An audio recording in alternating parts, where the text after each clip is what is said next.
Hi, my name is Brittany Lannon, and I'm with DLW Law. Today I want to talk to you about something that is very personal to me.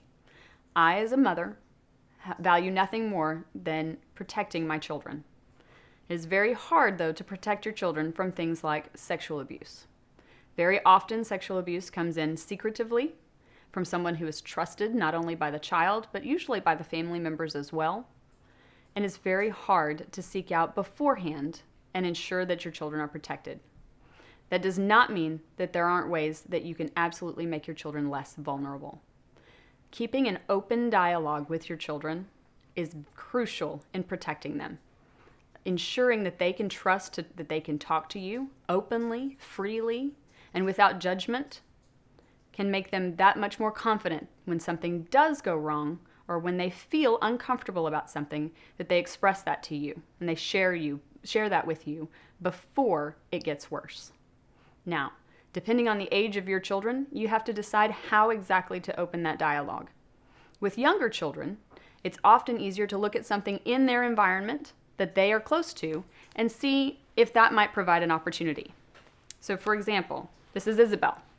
My daughter's baby doll, Isabel, provided a perfect opportunity for me to explain to my daughter what was important about her personal space, where her private parts were, and who was allowed and who was not allowed to see or touch those.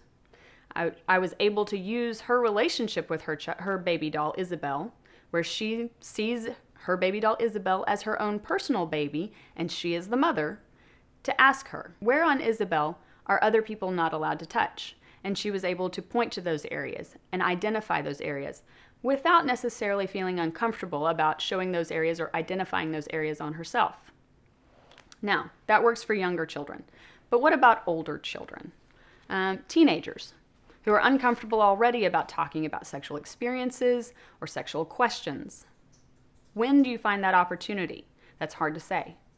I have found that most times it's easier to talk openly and freely when you don't necessarily have to be face-to-face with each other. So, for example, on a car ride, not a long car ride, but maybe you're coming home from a dinner or an event and you have that 15 to 20 minutes.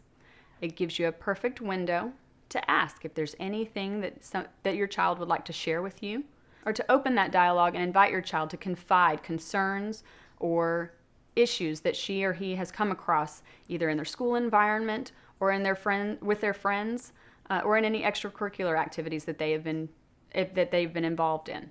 While there's no fail-safe method to protecting your child from sexual abuse, it is important to keep that dialogue open so that as soon as there is an area of concern, your child is confident and trusts that they can confide in you and share that concern with you and not feel judged or embarrassed and know that he or she is doing the right thing.